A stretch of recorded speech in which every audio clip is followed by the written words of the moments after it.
I love the kids, but they're insane. Phone eats first?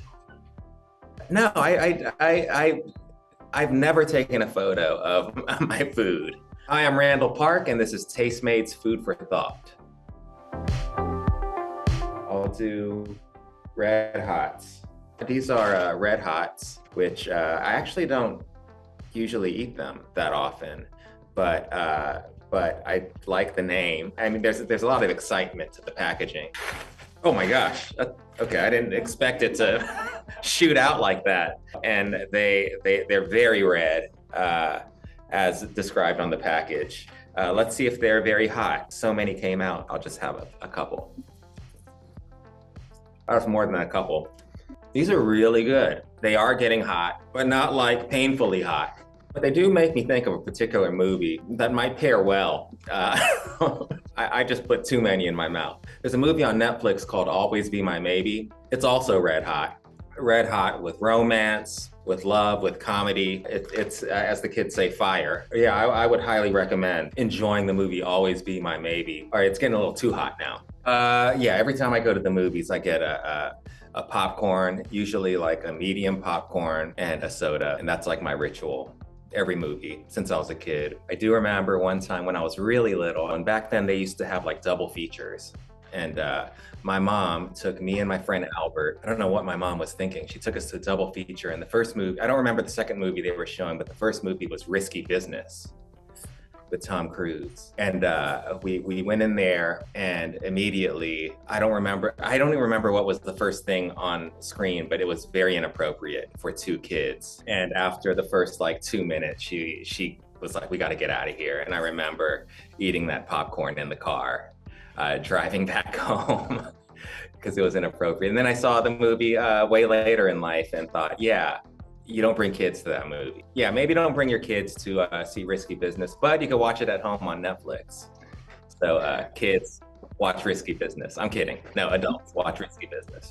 Yeah, the home theater that I had when I was a kid, really young, or same theater that my mom took us to see Risky Business. There was a tiny theater in Culver City. I don't even remember what it was called, but this was in Culver City, and it was a real dump of a movie theater. Like, it was just run down and it's gone. It doesn't exist. They tore it down like probably when I was like in my early teens. It was like a dollar theater, you know, like they would show old movies for really cheap. And so we would catch movies that had been, you know, out that probably like, or that weren't in most theaters, but that they had, you know, maybe a year later after they had stopped being in regular theaters, they would come out in this theater. You know, just growing up as a kid, we would go just sit there for, you know, 4 hours straight and just watch like 2 movies in a row. And sometimes we'd sneak into another theater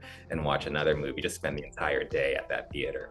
So Sour Patch Kids are one of my absolute favorites as a kid. The idea of sour candy is just like so weird. But then I remember as a kid, like just loving it so much. And to this day, I just love any kind of sour candy. And I'll have one. Takes me back to my childhood. The flavor profile of a Sour Patch Kid is sweet, sour, a little bit of fruitiness, a tinge of, it's fruit forward, a slight bit of oak. That just might be me. I don't know. I feel a little bit of oak. I would say this candy probably pairs well with, say, a TV show like Stranger Things, mainly because Stranger Things also has kids in it. That's really the only reason why I said Stranger Things. I haven't seen it, but I heard it's pretty popular. If I'm watching a late night movie, I do dinner before with my friends, we're hanging out, and then we're drinking, go to the movie theater, you know, feeling good, watch the movie, and then go to a bar afterwards and drink some more, talk about the movie. That's like a perfect movie night for me at my age. So this is one of my all-time favorites, Twix. It's I don't know, it's more of a cookie than a candy to me, but if you want to label it a candy, that's fine. My favorite thing about Twix is that when you open it, you think you're getting a candy, but you're getting 2 slash cookies, which is pretty cool. I think a good movie to pair Twix with is Ocean's 11 because it's right there. 11. See that? That's the only reason. No other reason than the 11 is right there.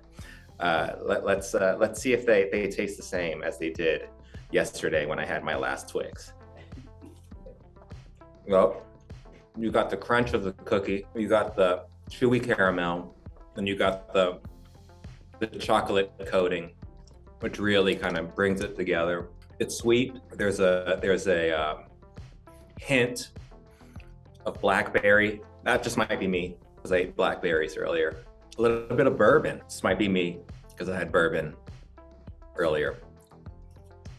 But yeah, so good. Highly recommend Twix and Ocean's 11.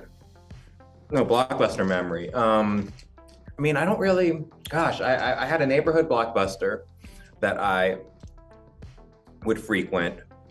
It was right on Venice Boulevard near my home where I grew up. It's right next to an In-N-Out burger. And I remember going to that Blockbuster, trying to choose a movie for the weekend or two, and literally just walking up and down those aisles for like hours and hours and being so indecisive because there were so many choices. Usually at the end of those few hours, I would pretty consistently just pick the same movie, something that I'd seen a million times, and just watch it for another time. And then just sitting in that In-N-Out with my family, eating burgers, and then going home and watching Notting Hill or whatever movie that I had seen a billion times, and really enjoying it.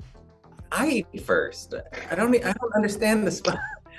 Yeah, I mean, I love the kids, but they're insane. Phone eats first?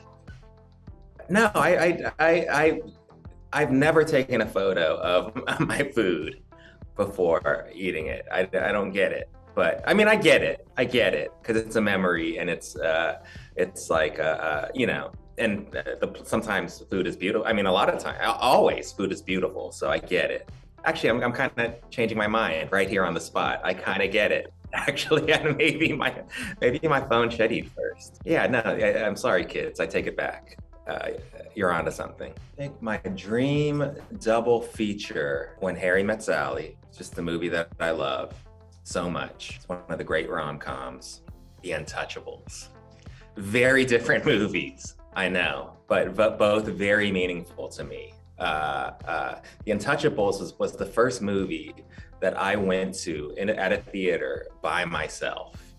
And I remember just going and it was such a big thing to me because I was always like, why would anybody go watch a movie by themselves? And I went by myself and loved it so much. And now it's like I go to movies by myself all the time. And also that movie is just so good. And I love, gangster movies. But I also love rom-coms.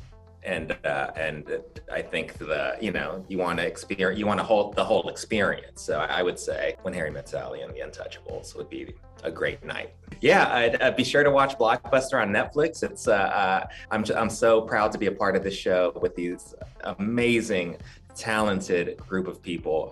It's a really good time. So I hope you watch it and enjoy it and spread the word. Thank you so much for watching Tastemade's Food for Thought. I'll see you on Netflix.